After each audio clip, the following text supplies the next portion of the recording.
próximo invitado, Felipe Mujica, secretario general del Movimiento Socialismo. ¿Cómo estás, Felipe? ¿Cómo está Felipe? Felipe no, Vladimir, perdón. Bueno, Felipe, que puedes decir cómo está Felipe eres tú. Es que estaba escuchando el escándalo que tenías ahí No, y chico, bueno, ¿qué le pasa a este con ese ningún escándalo a escándalo. esta Estoy aquí hora? yo pensando en voz alta, porque resulta que me parece irónico que Luis Eduardo Martínez plantea un aumento de salario en la Asamblea Nacional, que se incluya el aumento del salario mínimo, y entonces, bueno, le caen encima. Fíjate tú qué cosa tan loca. Sí, bueno, tú sabes que ellos son así. Uno compara los videos que todavía andan circulando por ahí hace mucho tiempo, cuando Chávez llegó a la presidencia de la República y dijo que él iba a acabar con todas las bonificaciones Sí, señor. y con todo lo que tuviera que ver con eso, porque esas bonificaciones acababan con el salario y que no se podía estar sustituyendo los incrementos salariales con bonos, por lo que tú decías ahorita, porque precisamente en materia de prestaciones desaparece la posibilidad de la jubilación digna, la posibilidad de la autonomía con lo que significa el salario, etcétera, etcétera. Bueno, y ellos están ahora aplicando exactamente lo que en aquel momento Chávez criticaba de la manera que lo criticaba, con todos los calificativos que él le ponía a las cosas, ¿no? Por supuesto. Ahora, ¿cómo se maneja o cómo se debería manejar este asunto del aumento salarial con respecto a la situación de las empresas? En fin, ¿cómo se puede hacer eso? Bueno, hay un mecanismo que ha funcionado siempre, sobre todo en los países desarrollados y donde hay economías que funcionan, que son las comisiones tripartitas, que permite que haya una representación sindical de los trabajadores, que haya una representación de la empresa privada y una representación del gobierno.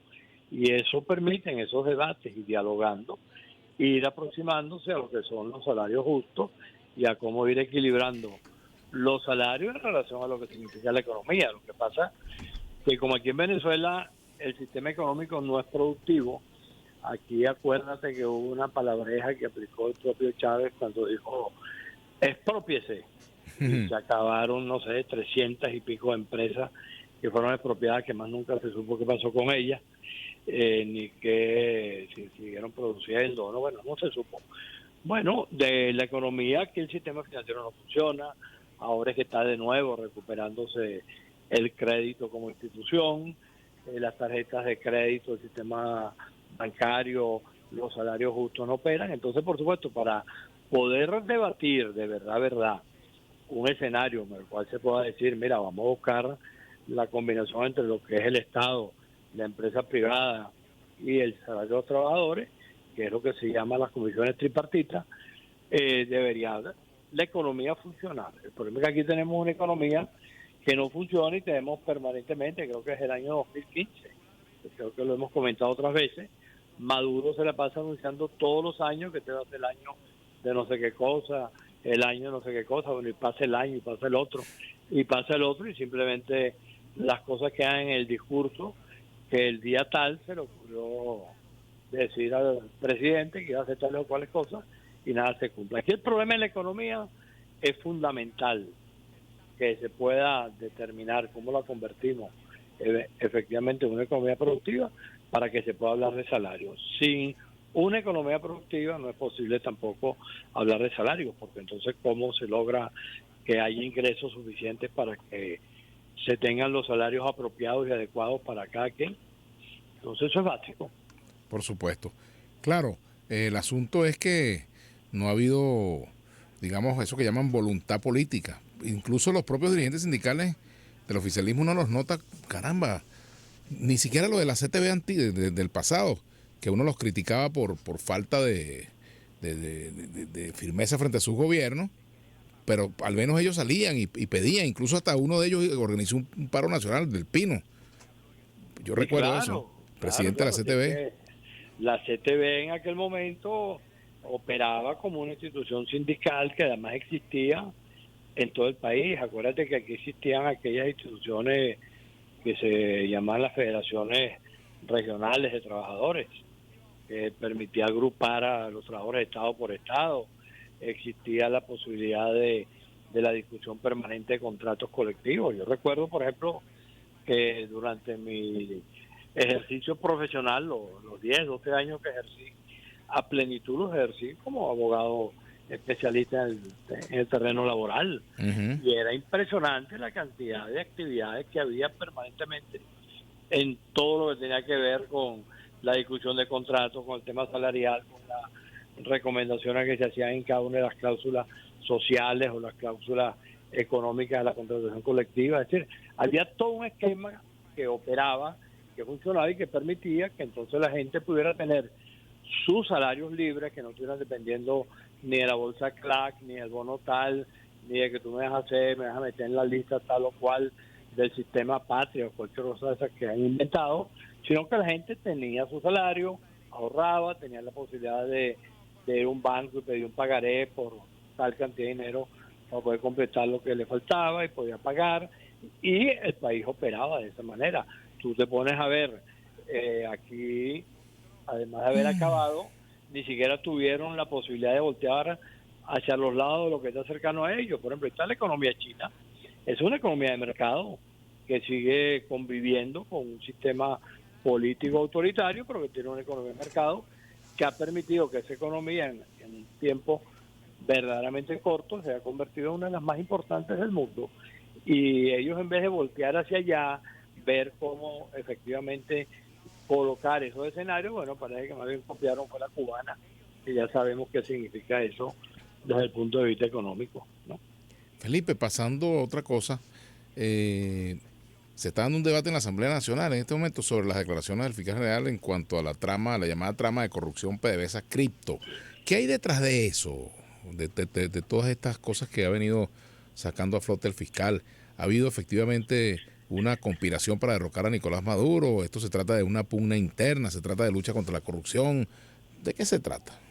Yo creo que puede haber varias cosas. Tú sabes que ellos siempre tienen unos diseños más o menos estratégicos. Creo que lo primero que tienen colocado allí es el tema de una campaña electoral. Ellos saben que requieren de transmitirle al país señales que no han transmitido nunca antes.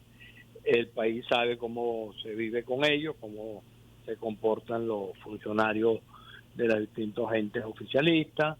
El país aprecia las 3 o las 4 o las 5 Venezuela que tenemos desde el punto de vista de la calidad de vida de cada quien. Bueno, y llegó un momento en que seguramente se pudo combinar la campaña, seguramente con algo que ellos habían detectado. En estos días vi una declaración del yerno de Ledesma, De Andrés Izarra.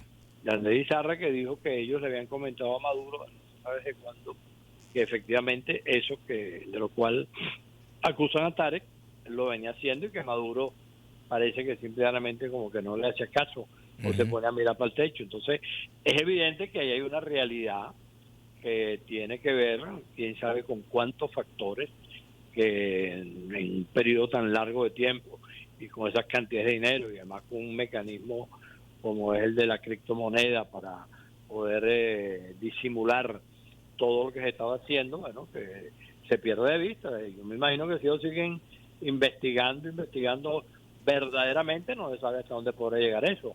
Es posible también que ahí exista un ajuste de cuenta interno, porque bueno, uno escucha los cuentos de lado y lado y también le dice, mira, eso es tal cosa y tal cosa y tal cosa. Entonces, ahí yo creo que hay una mezcolanza de cosas que por supuesto el país siempre tendrá que reclamar, porque si yo descubro hace casi año y medio una persona que es un funcionario de la jerarquía que tenía Tarek y lo detengo y lo acuso y digo que hay tal cantidad de dinero en juego, ¿cómo es que yo voy a tardar un año y pico en darle una explicación al país de qué fue lo que ocurrió allí y cómo ocurrió? Porque evidentemente eso queda allí como una prueba, una puerta que no se ha cerrado, en donde evidentemente hay cualquier cantidad de situaciones que lo primero que la gente comienza a pensar es los mecanismos de complicidad que siempre funcionan cuando hay este tipo de situaciones. Y bueno,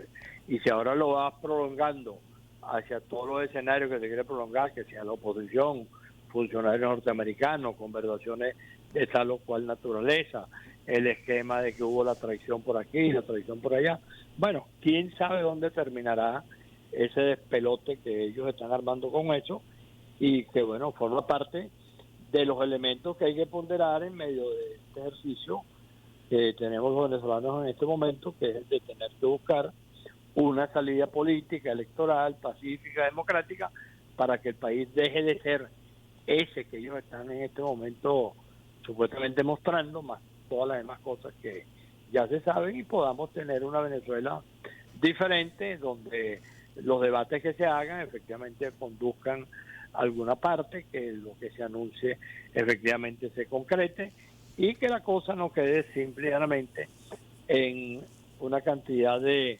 discurso tras discurso, pegadera de grito tras pegadera de grito, que al final al país no le dice absolutamente nada y que el país ya no cree en eso. Por eso creo que hay que insistir en buscar y construir en este momento la salida político-electoral para que precisamente esto que estamos viviendo efectivamente se pueda dislucidar, aclarar y construir un país distinto a ese que está allí reflejado. Bueno, también está todavía la sombra del 30 de abril, del día que hoy, por cierto, se conmemora el aniversario más de la llamada Revolución de los Cambures Verdes, ¿no? Sí, ahorita estábamos hablando de eso y yo no me acordaba del tema de los cambures y no me lo refrescaron. Y bueno, como ocurrió aquel día que recuerdo, estábamos levantándonos. Ahí todavía hay mucho que hurgar. Claro, estábamos levantando y están transmitiendo la información y hoy pasó igual. Estamos levantando y al mismo tiempo había toda una situación en el mismo punto en relación al tema de lo que había ocurrido allí ese día, ¿no? Entonces, bueno, creo que hay que seguir viendo qué sigue pasando, porque aquí han pasado tantas cosas que al final ninguna se termina de precisar, ninguna se termina de averiguar, todas quedan por la mitad, se dicen por aquí, se dicen por allá, bueno, y hoy sorpresivamente nos conseguimos con la conmemoración o la celebración, o no sé qué sería exactamente lo que estaban haciendo allí en Distribuidora Altamira hoy en la madrugada. Sí, precisamente porque se cumplen, creo que 4 años de este acontecimiento, ¿no? Que por cierto, bueno, todavía está no hay mucha claridad con respecto a, a factores que incluso del oficialismo que de alguna manera estuvieron ligados a eso, según las versiones que circulan, ¿no? Eso todavía forma parte de lo que en algún momento se clarificará, como tú lo dices muy bien, Felipe. Sí, el berenjenal que tenemos de cantidad de cosas que nunca se han clarificado, nunca se ha terminado diciendo cómo son, empiezan por aquí, terminan por allá, de repente se interrumpen, comienzan con otra, y eso es todo un estilacho que no es que es por casualidad, eso forma parte de la manera de hacer las cosas, de tratar de tener el país permanentemente en vilo, en una cosa, en la otra, acusándose de cualquier cantidad de cosas, descalificando a los demás. Y bueno, por supuesto, ahí es donde perfectamente viene el planteamiento de que bueno, hay que tener un país distinto que no permita que sea gobernado como ellos han gobernado Venezuela en estos últimos años, persiguiendo a la gente, amenazándola, intimidándola. Bueno, eso que están haciendo ahorita. Hay una actividad política, una campaña electoral, lo cual es absolutamente legítimo, más allá que te guste o no te guste el candidato. Entonces resulta que pasan por Portuguesa y Paquiti, 3 presos, no se sabe cuántos harán ahora en Falcón o en Zulia, y así sucesivamente, todo es orientado a tratar de que algo que se está construyendo, que es la salida electoral, bueno, pueda ser perturbada por situaciones de esa naturaleza y tratando de buscar a todo evento que se les repita lo que en este momento no se les está dando, que es un país abstencionista, no existe, todas las encuestas indican claramente que hay una disposición a participar muy grande, y por la otra tratar de dividir, y eso tampoco le ha resultado sencillo. Las últimas decisiones en torno al candidato Edmundo González ayudan mucho a orientar al país hacia una conducta determinada que pudiera efectivamente permitir que pudiéramos culminar con un éxito ¿Tú crees político. que el candidato logre traspasar todos los obstáculos que pueden estar preparándose en el camino y llegar hasta el 28 de julio esta candidatura, incluso con la tarjeta de la manito? Bueno, tú me conoces a mí, sabes que yo en esa materia soy permanentemente optimista y no me gustan las tesis ni las opiniones un gato negro que andan permanentemente diciendo que tal o cual cosa no se va a dar o se va a dar esto, se va a dar lo otro. Hasta ahora podemos decir que los anuncios que se han hecho sobre cosas que supuestamente no iban a ocurrir y que han tenido que ocurrir, el tema de la candidata inhabilitada, el tema de que la candidata iba a posibilitar y viabilizar que hubiera otro candidato, el hecho de que hay un candidato ahora, las amenazas que han dicho hasta ahora de que, bueno, le iban a quitar la tarjeta, que lo iban a inhabilitar también, que para acá, que para allá. Bueno, hasta ahora nada de eso ha ocurrido porque, como yo le digo a los amigos míos cuando hablo el tema, le digo, bueno, todo eso, todas esas tesis de gato negro pueden ser, pero acordémonos también que la política es la política y que cada decisión política tiene un costo. Y la Así es. historia de la humanidad está llena de errores políticos que se han cometido, que después tienen un costo y que a pesar de que la gente dice, no hagamos esto porque ellos no van a hacer esto, pues no lo van a permitir, pues ellos son unos tiranos. Bueno, la vida es una cosa mucho más rica que todas las tesis de gato negro que existen. Por lo tanto, el mundo lo que tiene en sus manos es una responsabilidad muy grande. Su experiencia le permite comprender y además su conocimiento sobre la historia de la humanidad también le permite entender que hay cualquier cantidad de circunstancias que estarán enfrente, pero así como ellos tienen un diseño, de este lado también hay que tener un diseño, y esos diseños en las situaciones de la historia de la humanidad siempre han estado confrontando, uno sale bien, otro sale mal. Bueno, aquí en Venezuela tenemos una altísima posibilidad de que la salida democrática, la salida electoral se construya y que se construya garantizando que tú no vas a gobernar como ellos, que tú no los vas a perseguir, que tú no los vas a meter preso, que tú no los vas a estar intimidando ni amenazando, sino que tú vas a la búsqueda de un ejercicio democrático, como muy bien lo dijo el domingo el candidato Edmundo González. Por cierto que hoy, hablando del tema electoral, Felipe, hoy publicó Eugenio Martínez lo siguiente: aunque la aprobación y publicación del registro electoral preliminar estaba prevista para el 29 de abril, recién se acaba de aprobar a las 12:30 del día el acta de aprobación del padrón de votantes preliminar. La publicación en la web del CNE puede tardar hasta 48 horas a partir de este momento. Pero también hay gente que dice que no sale, sobre todo los nuevos votantes que me comentan, me pidieron que hiciera este comentario, que hay nuevos votantes que han intentado chequearse pues y no aparecen allí. El trabajo del CNE en todo esto es fundamental, ¿no, Felipe? Bueno, yo diría que no solamente del CNE, el trabajo del CNE y la supervisión, el control por parte de las organizaciones políticas, Claro, los la partidos. sociedad civil, los ciudadanos, todo el mundo sobre ese escenario tiene que ser básico.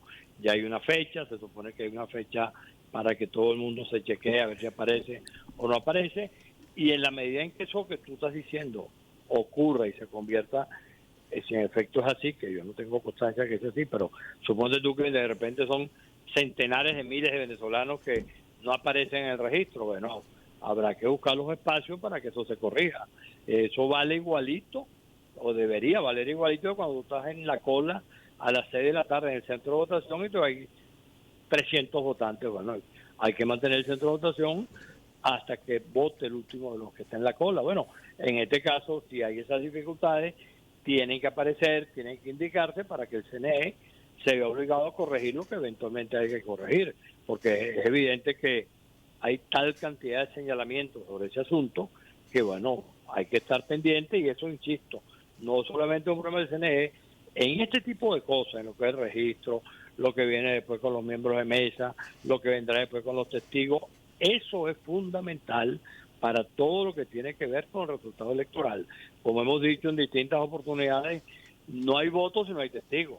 Entonces, por lo tanto, hay que garantizar que haya testigos, que haya miembros, y que en estas circunstancias de este momento, que son el tema del registro, bueno, haya la disposición de defender a todos aquellos ciudadanos que estén eventualmente involucrados en cualquier circunstancia, que no es mi mesa, que no es mi centro de votación, o que no aparezco, etcétera, etcétera, etcétera. Felipe, ya finalmente, que nos queda un minutico, tú que has participado en no sé cuántas campañas electorales, yo no sé, yo imagino que más de 20. ¿Qué ¿Una cuanta? recomendación, qué recomendación le das tú a Edmundo González Urrutia como candidato del MAS? O que cuenta con el apoyo del MAS, entre otros factores, por supuesto.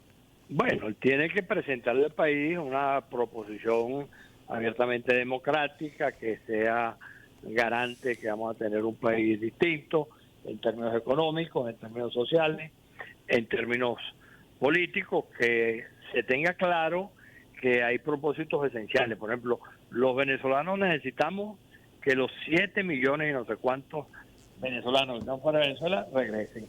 Eso tiene que ser un planteamiento hecho con mucha intensidad. Los venezolanos necesitamos que la economía se convierta en una economía productiva. Entonces es imprescindible que haya un planteamiento conjuntamente con los sectores económicos en esta materia. El tema salarial, el tema de la posibilidad de volver a transmitirle al país la tranquilidad de que la delincuencia sea resuelta, el tema de los servicios, que haya agua, que haya luz, que haya carreteras en buen estado. Todo eso forma parte de un gran proyecto de país que, por una parte, expresado en términos de la ruta democrática, está claramente transmitido el crecimiento y la recuperación económica y la posibilidad de que los venezolanos podamos convivir todos en paz, nos podamos reconciliar, nos podamos encontrar y lo que en algún momento haya formado parte de un esquema de confrontación lo dejemos atrás y entendamos que lo principal somos los venezolanos y que el centro fundamental de todo lo que hagamos es Venezuela con letras mayúsculas. Gracias, Felipe Mujica, secretario general del Movimiento Socialismo. Bueno, Vladimir, saludos, estamos en contacto. Saludos, son las 5.